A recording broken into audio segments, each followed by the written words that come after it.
Bom dia, irmãos. Estamos começando mais um culto nesta manhã. Apesar do distanciamento, acredito que muitos estão com saudade. Eu estou, nós aqui estamos.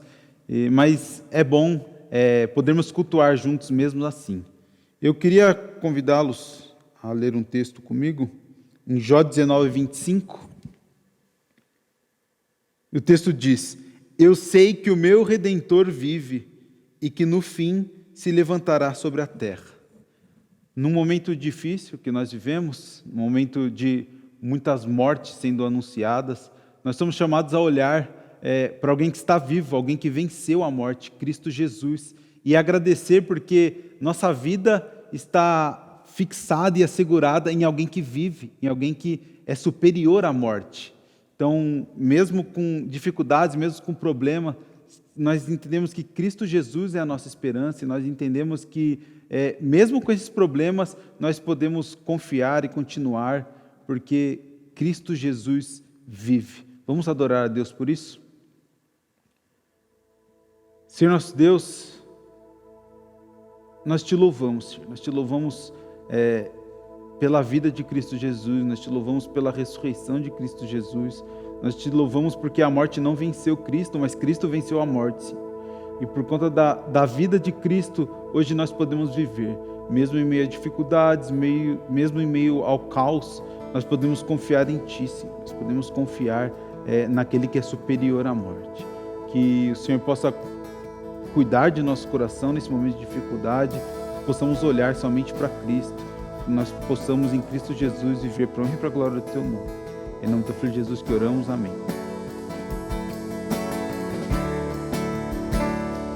Poderoso, nunca falhará, maravilhoso Deus, mais que buscamos,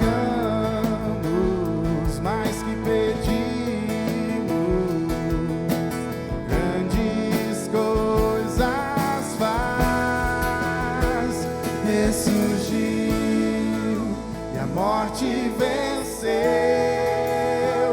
Nosso Deus é poderoso,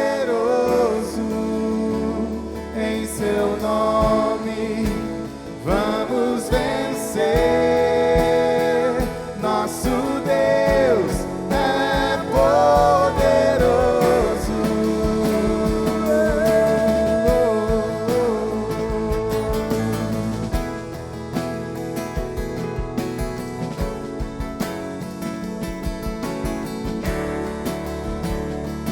Deus conosco, sempre perto está, dando a solução. Mais que sabemos, mais que esperamos, grandes coisas faz, ressurgiu e a morte venceu. Nosso Deus é poderoso, em seu nome vamos vencer. Nosso Deus é poderoso. Deus conosco, Deus conosco, nos conduzirá, jamais nos deixará.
Jesus e já desfruto as bênçãos à luz. Sou por Jesus, herdeiro de Deus. Ele me leva à glória dos céus. Canta minha alma, canta ao Senhor.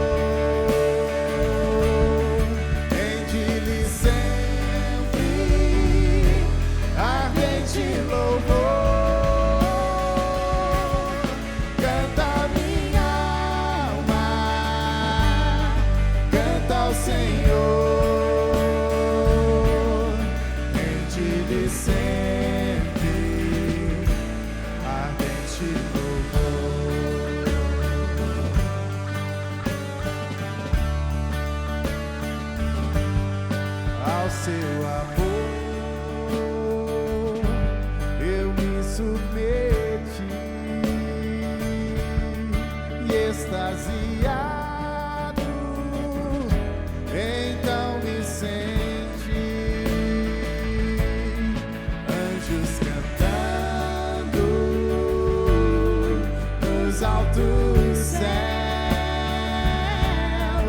louvam excelsa de Deus. Então canta minha alma, canta minha alma, canta ao Senhor, rende-lhe sempre ardente louvor. Canta minha alma, canta ao Senhor,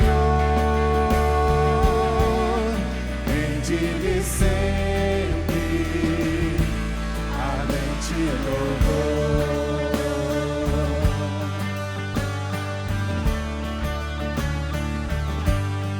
Sempre vivendo em seu grande amor,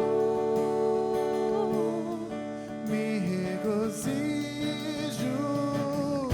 em meu Salvador. Esperançoso,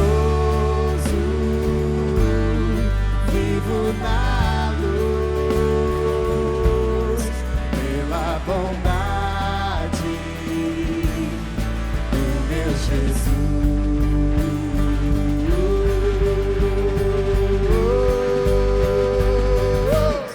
Canta minha alma, canta ao Senhor, rende-lhe sempre ardente louvor. Canta minha alma, canta ao Senhor,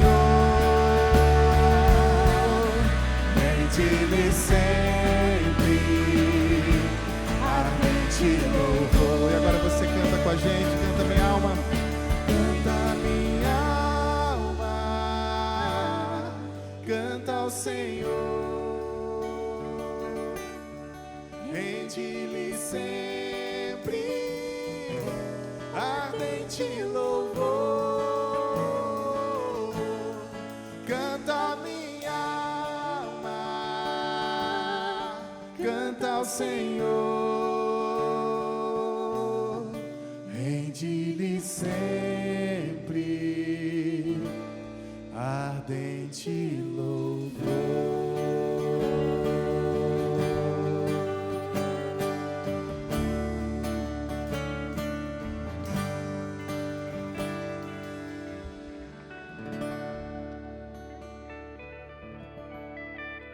É muito comum a gente tentar enxergar a vida como se ela fosse sobre a gente, como se toda a história se resumisse à nossa própria história. Mas quando a gente entende que tudo isso diz respeito ao nosso Deus e a história que Ele está nos contando sobre Ele, a gente aprende que até as nossas próprias histórias quebradas, as nossas histórias mal contadas, podem ser ressignificadas quando colocamos elas sob a mão do Pai. Eu queria convidar vocês a lerem comigo o Salmo 86, verso 5, que diz assim: Tu és bondoso e perdoador, Senhor, rico em graça para com todos os que te invocam. Perdoador, rico em graça para com todos que te invocam. Eu quero convidar você agora a invocar o nome do Senhor e a experimentar dessa sua graça e a conhecer o seu perdão. Que possamos todos os dias entender e compreender que nele somos perdoados. Vamos orar. Pai, nós te louvamos, ó Deus, porque Tu és um Deus perdoador. Um Deus que ressignifica a nossa história quebrada, que ressignifica as nossas tentativas frustradas de reescrever a nossa própria história com a nossa própria força. O Senhor nos ressignifica por inteiro, Pai. E nós te agradecemos, porque o Teu amor e Tua graça é infinita. E Tua misericórdia se renova todos os dias. E é por causa disso, Deus, que hoje podemos Te chamar de Pai. Por causa desse Teu amor misericordioso que mandou o Seu Filho amado, para que hoje pudéssemos também ser Teus filhos. Te louvamos, ó Pai, e Te agradecemos pelo Teu amor infinito, pelo Teu perdão imensurável e pela Tua graça incalculável, Pai. Te louvamos e Te agradecemos. Em nome de Jesus. Amém. Pela cruz me chamou, gentilmente me atraiu e eu, sem palavras, me aproximo, quebrantado por Seu amor. Eu olho para a cruz e para a cruz eu vou. Do seu sofrer participar, da sua obra eu vou cantar. Meu Salvador na cruz mostrou o amor do Pai, o justo Deus.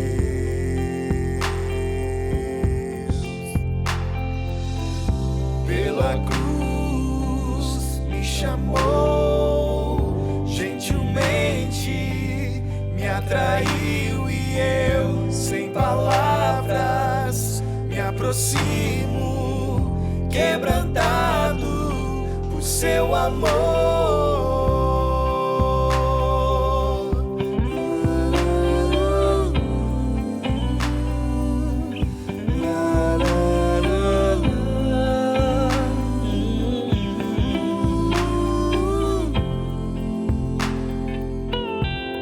Imerecida vida, de graça recebi, por Sua cruz, da morte me livrou, trouxe minha vida, e eu estava condenado, mas agora pela cruz eu fui reconciliado.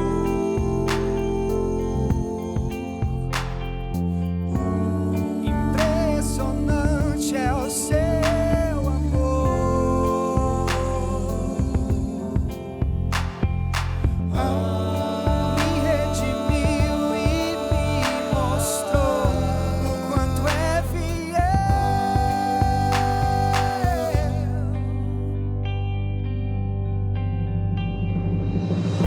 Pela cruz me chamou, gentilmente me atraiu e eu, sem palavras, me aproximo, quebrantado por Seu amor. Pela cruz me chamou,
Bom dia a todos, começamos mais uma manhã na presença de Deus.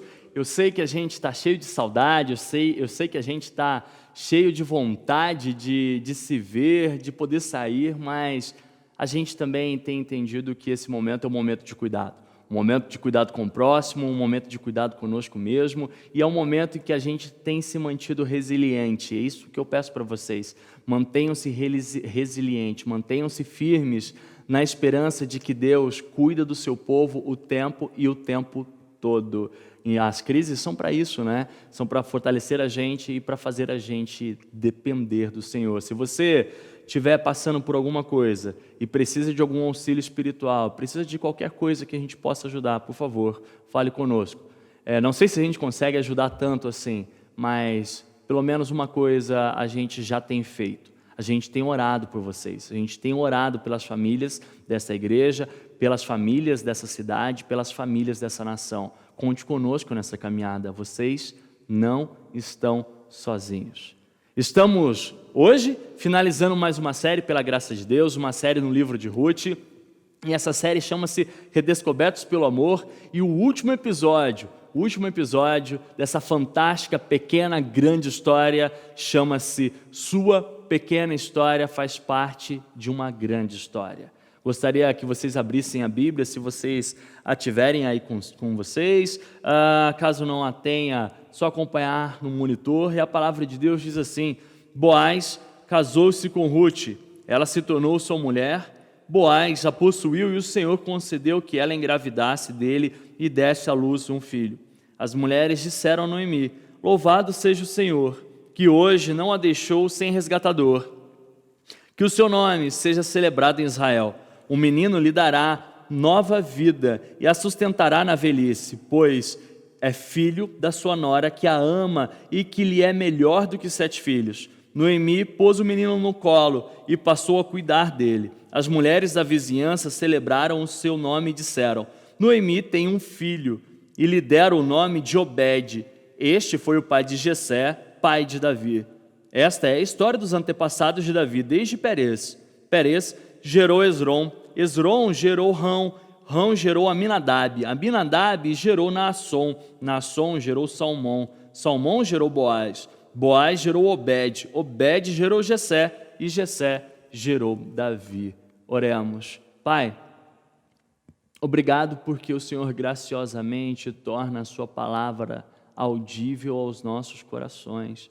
Obrigado por isso, Senhor, porque num momento nosso em que nós talvez estávamos emburrados como crianças, o Senhor destapou os nossos ouvidos e a tua voz, a voz de um pastor, quebrou todos os medos, quebrou todas as durezas dos nossos corações e continuam a fazer isso, Senhor. A tua palavra continua a fazer isso em nós. E eu peço humildemente que esta manhã o Senhor continue a fazer isso, para que o seu nome em nós seja visto todos os dias e nós possamos a depender do Senhor, o grande autor dessa história. No nome de Jesus é que eu oro e digo amém. Quero começar fazendo uma pergunta para vocês. Qual é a narrativa da sua história? A partir de qual momento você começa a narrá-la? A partir do seu nascimento? Ou a partir do deixe dos seus pais, dos seus avós, dos seus bisavós, dos seus tataravós? É bem verdade, é algo que a gente precisa cuidar. É bem verdade que a gente narra a nossa história a partir de nós mesmos. Isso é um grande perigo, porque nós fomos ensinados que nós devemos ser o protagonista, mas nós não somos. Lembre-se disso. Jesus é o protagonista. O cristianismo nos ensina que existe apenas um principal da história, é Jesus. Mas nós crescemos nesse mundo ouvindo que nós deveríamos ser os protagonistas das nossas próprias histórias. Mas nós cansamos e nós ficamos irritados, sabe quando? Quando nós começamos a ver que existe alguém coadjuvante que está roubando o nosso papel e quando ele ameaça então a ganhar o Oscar, a gente então dá um jeito de arrancá-lo de nossa história. E aí a gente também é o coadjuvante, a gente também é um protagonista e a gente também é um coadjuvante. Mas chega uma parte da história, da vida, e que ela vai se tornando ainda mais perigosa, que é quando a gente olha que como protagonista, que como coadjuvante, a gente não está chegando em lugar algum, a gente está perdido, a gente está angustiado, e parece que essa história vai então terminar com um grande e ruim final. Não vai ser um final feliz. Ficamos desesperados nesse momento. E sabe o que fazemos? Além de atuarmos como protagonista ou tentarmos como coadjuvantes, nós queremos sentar na cadeira do escritor e do produtor e do autor, tirá-los de lá e dizer o seguinte: você está errado, está escrevendo a minha história errada, e a gente vai querer pegar na mão dele, ou até mesmo arrancar a mão dele de lá e pegar a caneta dele e escrever a nossa própria história. Esse mito que a gente carrega de ser o autor da nossa própria história é um mito muito perigoso, extremamente perigoso, pois no final das contas só nos leva ao fracasso e o negacionismo da existência de um ser incrível, perfeito, fabuloso, que escreve a nossa história dentro de uma grande narrativa que é a história dele mesmo. Nosso Deus é o autor, ele é o escritor da minha e da sua história, mas as nossas histórias, guardem isso, elas não começaram a partir de nós, são apenas parágrafos de uma grande história que fora escrito na eternidade. Deus escreveu lá e todos os dias ele revela um pouquinho. Às vezes, a gente percebe que no meio dessa história, dessa narrativa, existem alguns capítulos que a gente deseja evitar, alguns capítulos tristes, outros capítulos de sofrimento, outros capítulos de dores, mas se a gente sabe quem é o escritor da história, a gente encontra descanso, a gente encontra esperança. A gente sabe que aquele capítulo não determina a história, que aquele capítulo não é o final da história. É assim que a gente deve viver a vida. Meu desafio para você nessa manhã é enxergar a vida dos céus para a terra, numa nova perspectiva. E aí eu quero dividir o meu sermão em 2 pontos. Primeiro ponto, um sermão presbiteriano de 2 pontos. Primeiro ponto, a vida com apenas uma parte, e depois a vida como um todo. Vamos olhar novamente para o texto. Olha para o verso 13. Boaz se casa com Ruth. Boaz, ao se casar com Ruth, se você perdeu os capítulos anteriores, por favor, olhe lá no nosso canal no YouTube, tem tudo lá. Você pode acompanhar, mas eu quero relembrar algumas cenas do episódio anterior e de alguns episódios anteriores. No episódio anterior, Ruth, então, ele ouve de Boaz que Boaz ele sairia para resolver o problema do casamento. Havia alguém interessado que deveria ter um interesse sobre Ruth, mas aquele sujeito, o fulano, ele de nome suprimido, de pessoa que queria ser o protagonista, agora ele nem foi mencionado no capítulo 4, nos primeiros versos, ele nem é mencionado pelo narrador. Ele teria o direito sobre Ruth, mas Ruth fora desprezada por ele. Seria muito arriscado para o fulano assumir aquela história. Então Boaz diz o seguinte: eu assumo essa história. Boaz se tornaria o redentor de Ruth, o redentor de Noemi. Noemi era a sogra de Ruth. Noemi tinha perdido o marido Elimeleque. Ruth tinha perdido também o seu marido chamado Malom. Elas perderam seus maridos em Moabe. Ruth era uma moabita. Noemi tinha saído de Belém, ido para Moabe, junto com seu marido Elimeleque. Ela foi com seus 2 filhos. Lá esses 2 filhos casaram, mas lá também eles morreram. Aqueles que estavam buscando formar uma nova história com os seus próprios braços, com os seus próprios punhos, escreveram até a sua morte.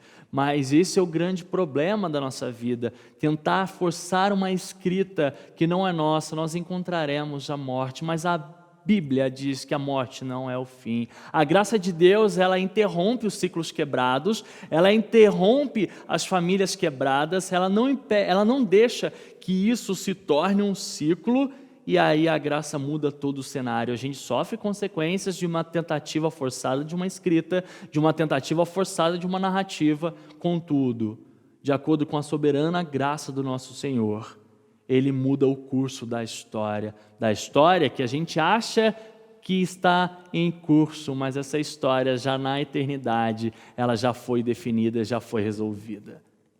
Deus é esse Deus. O Deus de Ruth era o Deus de Noemi, o Deus que tinha permitido e tinha levado com essa família a viver as mais duras penas, para que Ele mostrasse a sua graça e a sua misericórdia. Deus, o Deus de Ruth, é um Deus pactual, um Deus recede, um Deus de Noemi. Noemi tinha tratado Ruth, depois que tinha perdido seus filhos, como a sua própria filha.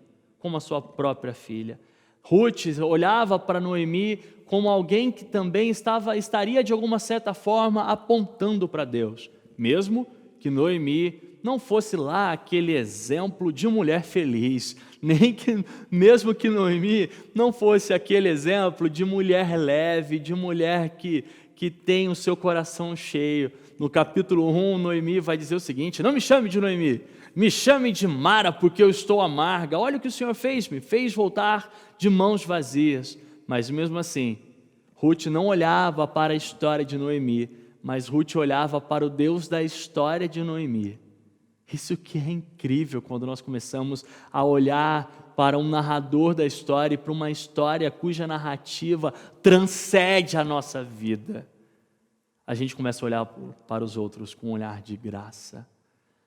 Nesse momento do casamento, no casamento com o Redentor, entre Ruth e Boaz, a bênção também viria sobre Noemi. Noemi seria abençoada por aquele casamento. Noemi, com o coração materno, tratando Ruth como a sua própria filha, ela faria parte então do resgate de Boaz. Noemi não ficaria mais sujeita às suas próprias amarguras. Noemi não ficaria sujeita à possibilidade de viver como uma mãe indigente e ter o seu nome esquecido na cidade. Boaz, ao resgatar Ruth, ao assumir aquela moabita, ao tratá-la como uma mulher, com uma forma digna, também estaria tratando Noemi como se fosse a sua própria família, a sua própria sogra. Noemi, agora, de coração triste, de coração amargurado, ela estava com o coração totalmente restaurado. E é interessante que as mulheres viraram para Noemi, no verso 14, e disseram assim: louvado seja o nosso Senhor, que não deixou você, Noemi, sem resgatador. Você agora tem um resgatador, você agora tem alguém que restaurará toda a sua vida, não só restaurará o seu humor, lembra que ela se nomeava de amarga, não restaurará somente o seu coração, mas restaurará toda a sua história. Noemi, a partir desse momento, é como se ela estivesse dizendo assim: Noemi, a partir desse momento você vai ver a sua história sobre a perspectiva do resgatador, não da perspectiva da sua própria história. E elas dizem mais: celebrado seja o nome dele em Israel, que ele seja motivo de alegria. E o menino, e elas continuam dizendo, dará a você uma nova vida e sustentará a sua velhice. Dará para você uma nova vida. Aquela mulher que estava com uma vida totalmente destruída pela morte dos seus 2 filhos, pela morte do seu marido e talvez até com uma decepção com Deus, Deus estava lá tratando o coração dela por meio de um relacionamento individual, mas aquele relacionamento individual era um relacionamento propositivo, maior do que a própria história de Noemi, era a respeito da história do nosso Salvador Jesus Cristo.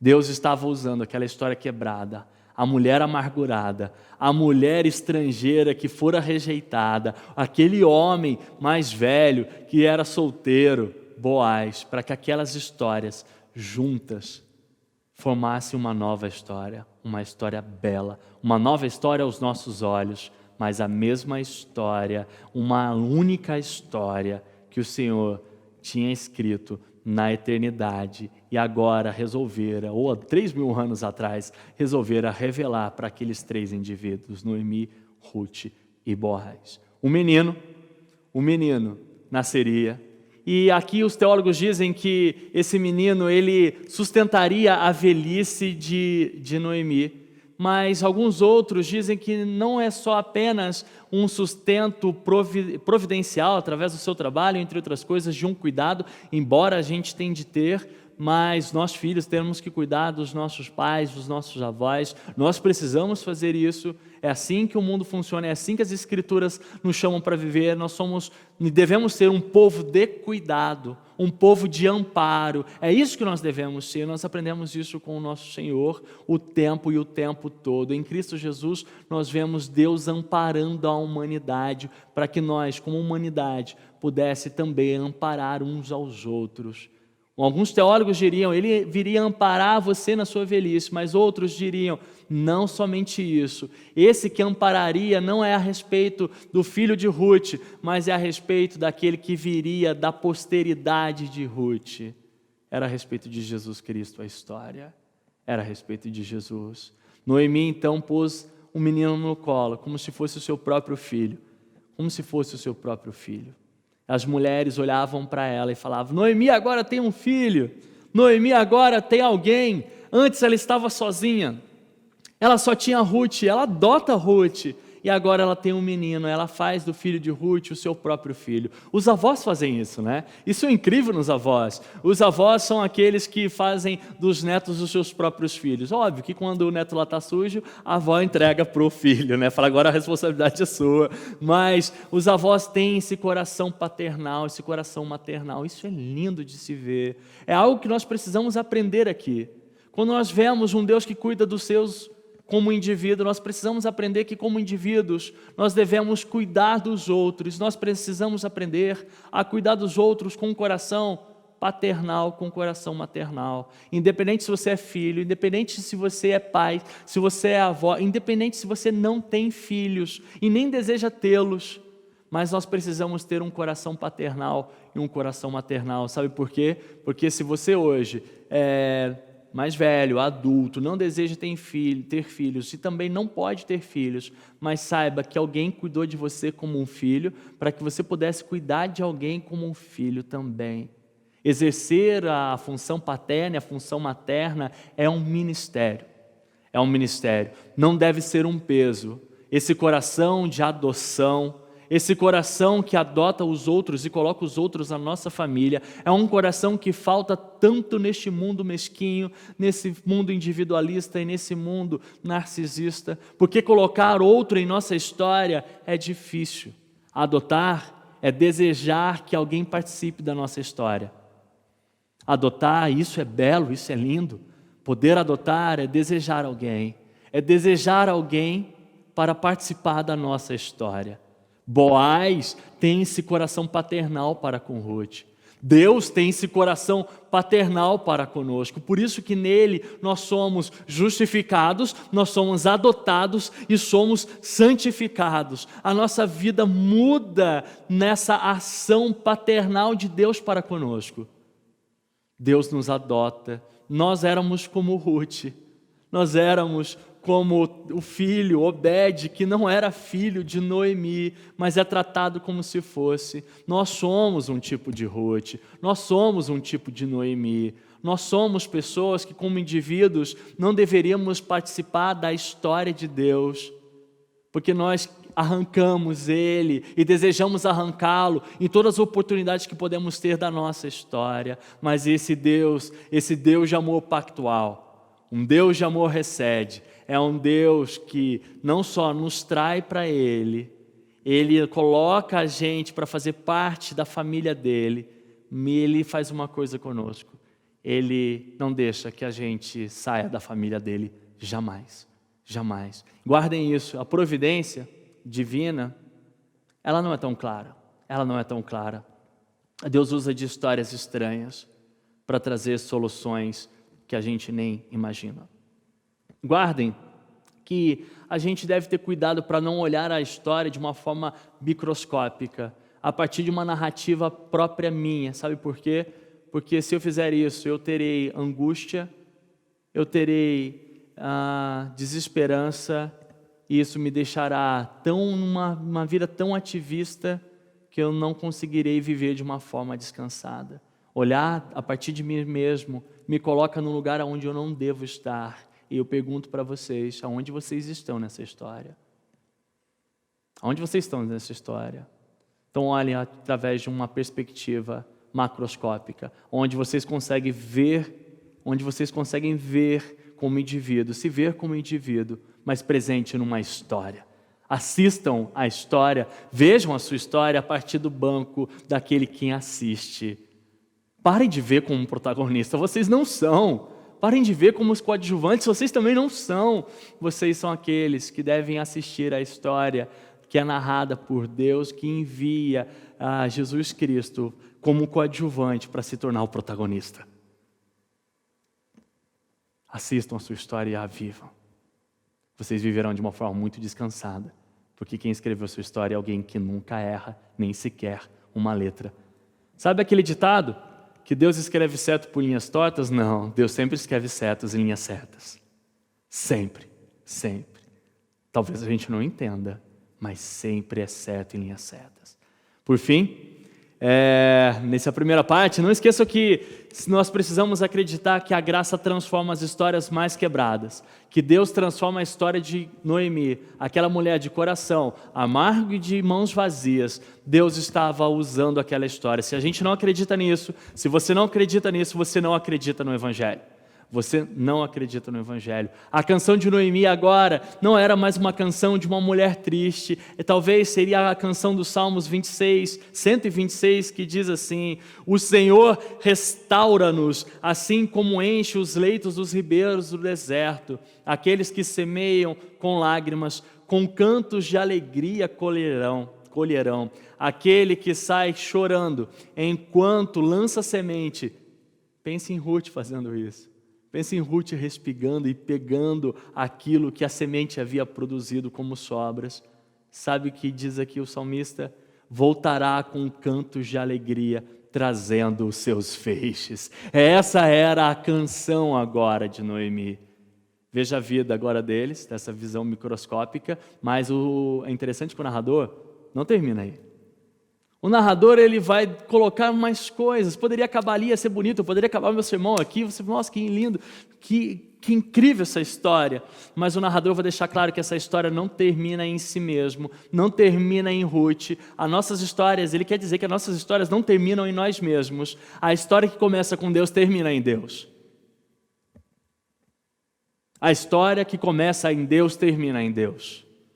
Por isso que agora a gente vê, nosso segundo ponto, a vida como um todo. Um todo que representa, sabe o quê? O plano missional de Deus de restaurar a humanidade quebrada, as famílias destruídas, as pessoas sem famílias, restaurar todas elas mediante a fé, por causa de sua graça, para que essas famílias viessem a pertencer a Ele, por meio de um único Redentor, o verdadeiro e real Boaz, que é Jesus Cristo. Então a história segue a genealogia. A história diz o seguinte, o narrador começa a dizer no verso 19, eu quero ler com vocês aqui, porque são alguns nomes que eu posso esquecer. Essa é a história dos antepassados de Davi. Parece um apêndice, né? Não, mas não é um apêndice. A história não terminou ali. A história vai terminar no futuro. A história vai terminar no futuro. Aonde a história vai terminar? Ele começa a falar do passado. Essa é a história dos antepassados de Davi. Desde Perez gerou Esrom. Esrom gerou Rão. Rão gerou Aminadab. Aminadab gerou Naasson. Naasson gerou Salmão. Salmão gerou quem? Gerou Boaz. O narrador vai lembrar a história de Boaz. Vai lembrar de onde Boaz veio. Boaz gerou quem? Obed, filho de Ruth. Obed gerou Jessé. Jessé viria a ser o pai de Davi. Obed se tornaria o avô de Davi. O avô de Davi. Ruth e Boaz seriam bisavós de Davi. O narrador não termina em Obed, não termina em Ruth, não termina em Noemi, não termina em Boaz a história. A história termina em Davi? Não, também não. A história vai terminar em Mateus 1, em Jesus Cristo. A história começa em Deus, a história termina em Deus. A sua história começa em Deus. A história das pessoas quebradas começa com Deus restaurando e termina com Deus fazendo toda a transformação e usando Ele, essas famílias, para a grande ação missional dele de pregar o Evangelho, para que as pessoas pudessem ter esperança. Olhar para essa história, olhar para Perez, é saber que quem foi pai de Perez foi Judá. O que Judá fez? Judá teve uma relação com a prostituta. É olhar para Judá, é saber que o pai de Judá foi Jacó. O que Jacó fez? Jacó, ele foi conhecido como um grande mentiroso, o cara mais mentiroso. Olhar para Jacó é olhar para o seu filho, seu pai Isaac, é olhar para o seu avô Abraão. Abraão, que no momento que o faraó chegou e olhou para a esposa dele, ele mentiu e falou que era irmã só para poder levar e ele se safar. Olhar para Abraão faz a gente lembrar de Noé. Noé foi aquele que depois de Deus ter salvado a vida dele, ele se embebedara e dormira pelado. Olhar para Noé faz a gente lembrar de quem? De Caim e Abel, do primeiro assassinato, daquele pecado horrível, que faz a gente lembrar de quem? De Adão e Eva. Veja as famílias quebradas. E aí eu pergunto para vocês, se vocês reunissem todo mundo e fossem falar das famílias de vocês, qual a história que vocês narrariam? Não escondam suas histórias. Olhem para elas de uma forma ressignificada. Não escondam de si mesmos essas histórias. Olhem para elas como forma que Deus as usa para poder tratar o povo, para poder mostrar graça para as pessoas, principalmente para mim e para você. Agora, se a gente vai olhar ali para a família de Davi, olha para Davi. O que Davi fez? Davi abusa do seu poder, fica com quem? Batseba, e tem um filho Salomão. Batseba seria também uma das ascendentes de Jesus Cristo. A história começa em Deus, de novo, e termina em Deus. Olhe para Mateus 1, quero ler com vocês, antes da gente terminar. A palavra de Deus diz assim, se você está com a sua Bíblia, só olhar, você pode acompanhar no monitor também, a gente está aqui reproduzindo para vocês.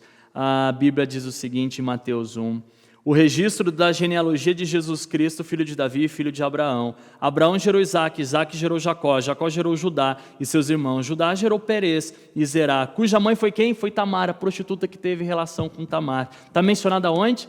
Está mencionada aqui. Mateus está deixando claro e está narrando para os judeus que a história que Jesus veio de uma história de histórias quebradas, de histórias bagunçadas. É como se Mateus estivesse falando assim, vocês querem evitar escândalo? Então deixa eu mostrar aqui para vocês algumas coisas. Deixa eu mostrar para vocês da onde o verdadeiro Redentor veio. Ele começa a dizer, veio de Tamar, Perez gerou Esrom, Esrom gerou Arão, Arão gerou Aminadab. Veja que é a mesma escrita que está lá em Ruth. Aminadab gerou Naasson, Naasson gerou Salmão, Salmão gerou Boaz, Boaz cuja mãe foi quem? Raabe. Sabe quem foi a mãe de Boaz? Foi uma prostituta. A mãe de Boaz foi uma prostituta. Por que vocês acham que Boaz demonstrou um coração de graça para Ruth? Porque Deus foi gracioso com a sua história. Porque Deus foi gracioso com a história de sua própria mãe. Boaz veio de uma história pesada. Boaz veio de lá, mas de uma história redimida. De uma história cujo peso foi jogado na cruz do Calvário, para que Jesus pudesse transformar aquela história que muitas pessoas não suportariam numa história de graça, que viria depois a se tornar parte da história de Jesus Cristo, parte da minha história, parte da sua história. Pessoas que experimentam a graça são graciosas com as outras. Pessoas que não entendem a graça são julgadoras, pesadas, destrutivas com as outras. Pessoas que entendem a graça não são tóxicas. Pessoas que não conhecem a graça são tóxicas. Pessoas que conhecem a graça têm um coração adotivo. Atraem pessoas, incluem pessoas nas suas próprias famílias, independente da história. Pessoas que não conhecem a graça rejeitam histórias. A nossa história é a história de Deus em nossas vidas. Que sejamos mais graciosos. Veja, ainda tem mais. E gerou Boaz gerou Obed, cuja mãe foi Ruth. Quem foi Ruth? A Moabita, a estrangeira, a imigrante, a rejeitada. Agora ela está aqui, uma família bagunçada. E essa família deu a origem a Jessé, gerou o rei Davi, Davi Salomão, e assim chegou até Jesus Cristo, o nosso Senhor. Olha que história, olha que história. Olhar para essa história faz com que a gente possa ver uma história que é muito maior do que a nossa própria história. Faz com que a gente veja a narrativa como uma narrativa muito maior do que a nossa própria narrativa. Não era sobre Boaz a narrativa de Ruth, não era sobre Ruth a narrativa do livro de Ruth, não era sobre Noemi a narrativa do livro de Ruth, era sobre Jesus Cristo. Toda a narrativa das histórias, por mais quebradas e escandalosas que sejam, ainda é a respeito de um Deus que criou os seus. Mesmo que essas histórias mesmo que essas histórias não sejam histórias tão boas, mas todas essas histórias apontarão e apontam para Deus, quer seja nos céus ou quer seja no inferno. Todas essas histórias apontam para Deus, em todo tempo, em todo tempo. No livro de Mateus, no capítulo 1, nós vemos que um coração que é agraciado, que vê a história, a sua história com a narrativa da graça, é uma história, é um coração que abraça pessoas quebradas. No capítulo 1 a gente vê pessoas que tiveram suas histórias quebradas, mas com a narrativa agora da graça, recontando a sua própria história, a gente vê que Deus usa essas histórias para que essas histórias possam mostrar para outras pessoas que existe esperança. Pessoas que foram narradas lá no livro de Mateus, talvez propositalmente para que Mateus pudesse escandalizar os judeus, dizendo, ok, Deus não veio só para vocês, Deus está incluindo pessoas na sua própria família, porque Deus é um Deus de adoção, Deus é um Deus que não é de rejeição, Deus não é um Deus que deixa as pessoas que estão quebradas lá fora, Deus é um Deus que conserta, Deus é um Deus de conserto. Isso traz esperança para os corações mais quebrados. Se você tem uma história quebrada, saiba que Jesus veio de uma história quebrada. Se você se sente quebrado, lembra que Jesus na cruz do Calvário foi quebrado. Se você vem de uma história de rejeição, lembre que na cruz do Calvário Jesus Cristo foi rejeitado pelo seu próprio Pai, para que a gente não pudesse sofrer rejeição do nosso Pai. Se você vem de uma história que você está tentando escrevê-la o tempo todo, você não precisa fazer isso, porque você não é o protagonista, porque Deus, o grande escritor da história, fez com que a sua própria palavra, o próprio verbo se tornasse carne, para que você não mais precisasse viver essa vida ativista, religiosa, para que você pudesse descansar. Descanse a sua vida. Ela pode ser quebrada, ela pode ser linda, você pode estar lutando para tentar ser o protagonista. Você não precisa fazer isso, você não precisa fazer absolutamente nada, apenas descansar naquele que escreveu a própria história. A sua história faz parte da grande narrativa da história missional de Deus. Cuidado com o olhar determinista, míope e cético. Cuidado, isso mais traz rejeição do que traz a inclusão de pessoas na família da graça.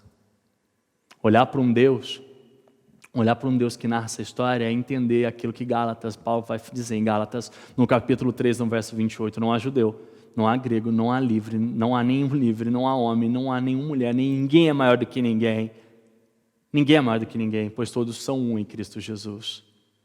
Olhar para a história de Ruth traz esperança para todas as histórias de todas as Ruths que existem no mundo, para todas as Noemis que existem no mundo, para todos os Boaz que existem no mundo, para todos os ancestrais. Olhem a sua vida de uma forma diferente. O livro de Ruth, eu quero concluir dizendo o seguinte, que o livro de Ruth começa com recessão e morte e termina com a promessa de um restaurador. O livro de Ruth narra sobre as amarguras se transformando em felicidade. O livro de Ruth narra sobre o andar perdido nos campos da vida e o fato da gente ser achado neles. A história narra sobre o medo, sobre a solidão, sobre o romance da redenção. O livro narra sobre a pequena família desajustada e termina na grande humanidade, na grande família consertada. O livro não é sobre nada extraordinário, a gente não vê nenhuma teofania, é sobre um Deus extraordinário presente nas histórias ordinárias dos homens.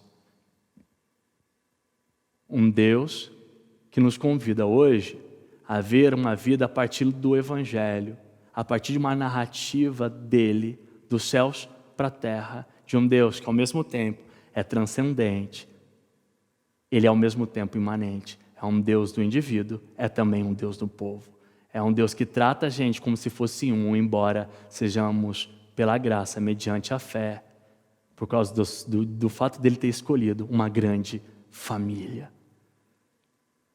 Olhem as suas histórias por meio do Evangelho. Sabe por quê? Se vocês fizerem isso, vocês não terão vergonha dela. Vocês não terão vergonha dela, das suas histórias.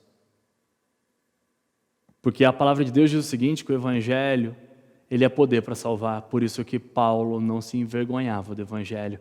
Pessoas que olham para as histórias, quer seja de uma forma hiperfocada, ou até mesmo distante, olham para as histórias de uma forma que se acha motivo de vergonha, ou olham para as histórias com vergonha, e têm vergonha das histórias alheias, são pessoas que ainda não conheceram o Evangelho. Agora, se você conhece o poder do Evangelho, você pode olhar a sua própria história de uma forma diferente, e não vai tratar mais a história do outro com vergonha, não tratará nem a si mesmo como uma vergonha, nem a história do próximo como uma vergonha, porque de uma história vergonhosa veio a história mais bela que o mundo já pôde ver, que é a história de Jesus Cristo, o nosso Senhor, o verdadeiro Redentor e Restaurador de todas as histórias. A nossa história faz parte de uma grande história.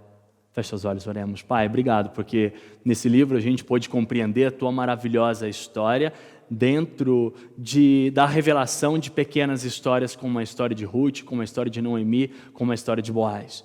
Obrigado que com isso o Senhor faz a gente perceber que a nossa história não começa em nós mesmos e muito menos termina em nós mesmos. Essa história não é a única história existente, mas é uma composição de várias histórias. São pequenos parágrafos da vida. Faz a gente ver a vida assim para que a gente encontre, então, descanso naquele que escreve toda a história. Aquele que sabe o começo, o meio e o fim. Escreveu de uma forma tudo certa, de uma forma determinada. E o Senhor decretou tudo isso de uma forma que viesse a cooperar para o nosso próprio bem. É no nome de Jesus que eu oro por todas as famílias quebradas, por todas as famílias dessa terra, para que elas possam conhecer a esperança que veio de uma família quebrada. Em nome de Jesus, o nosso real, verdadeiro Redentor, aquele que veio de uma família desajustada, para consertar todas as tuas famílias. É no nome de Jesus que eu oro. Eu digo amém. Irmãos, terminamos essa série. Nós terminamos essa série falando de Jesus, começamos falando de Jesus, mostrando Jesus na revelação da história de Ruth, na revelação da história de Noemi e na história de Boaz. A nossa próxima série será sobre a história de Jesus mesmo na narrativa de Lucas. Quero que vocês continuem estudando a Bíblia, estejam orando sempre, busquem mesmo enxergar a sua história por meio de uma outra história, a história do Evangelho. Que a graça do nosso Senhor Jesus Cristo, que a presença poderosa do Teu Santo Espírito e o amor do Pai estejam com todas as Tuas famílias, todas as famílias da terra, no nome de Jesus. Amém. Quando penso que sou capaz, que sou forte, que sou mais do que realmente sou. Estou seguro demais e confio em minha paz, em vez de confiar em Ti. Tu vens me provar, posso então contemplar quem Tu és e quem eu sou. O espinho em meu ser é pra que eu possa depender, não do meu braço, mas do Teu poder.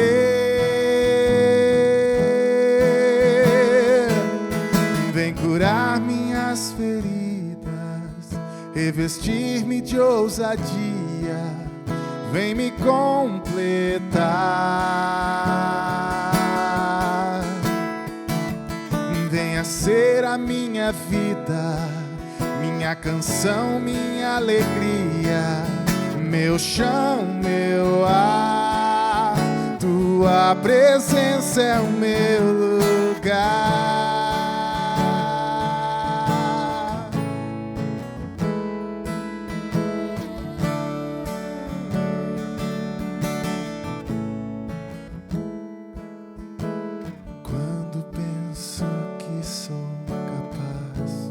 Que sou forte, que sou mais do que realmente sou.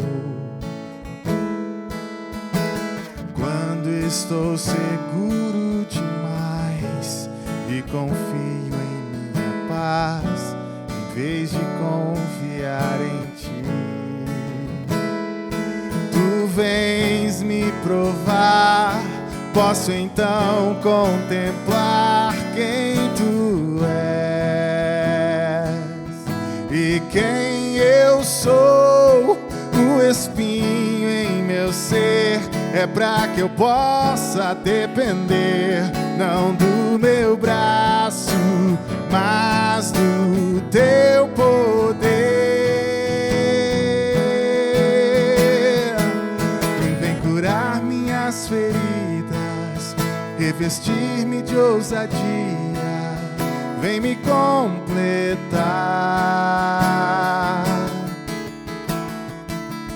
Venha ser a minha vida, minha canção, minha alegria, meu chão, meu ar, tua presença é o meu lugar.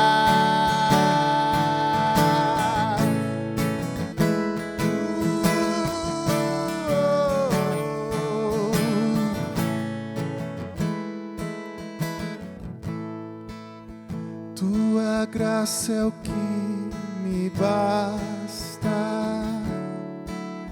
tua palavra é o meu prazer.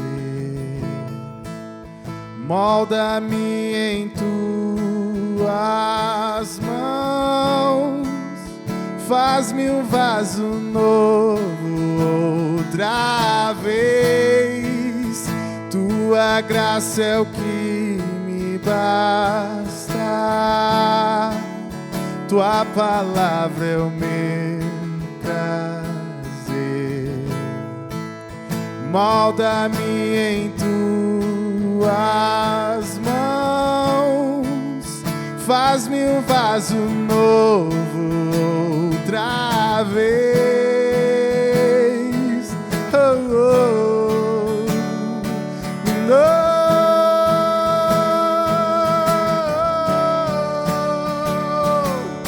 Curar minhas feridas, revestir-me de ousadia, vem me completar. Venha ser a minha vida, minha canção, minha alegria, meu chão, meu ar.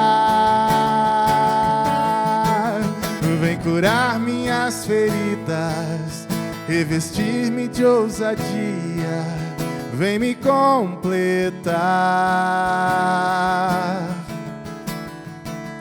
Venha ser a minha vida, minha canção, minha alegria, meu chão, meu ar, tua presença é o meu lugar.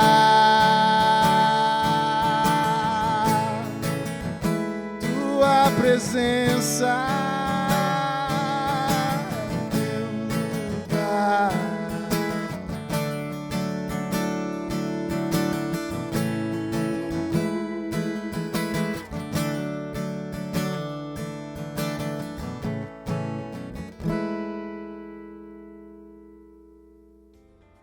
Nós somos a Igreja Presbiteriana de Perdizes. E se você tem nos acompanhado e deseja colaborar conosco, aqui tem algumas informações de como você pode fazer isso. Nós queremos levar o Evangelho um pouco mais adiante e nós desejamos que você se torne um coparticipante do avanço do reino. Que Deus abençoe vocês. Muito obrigado.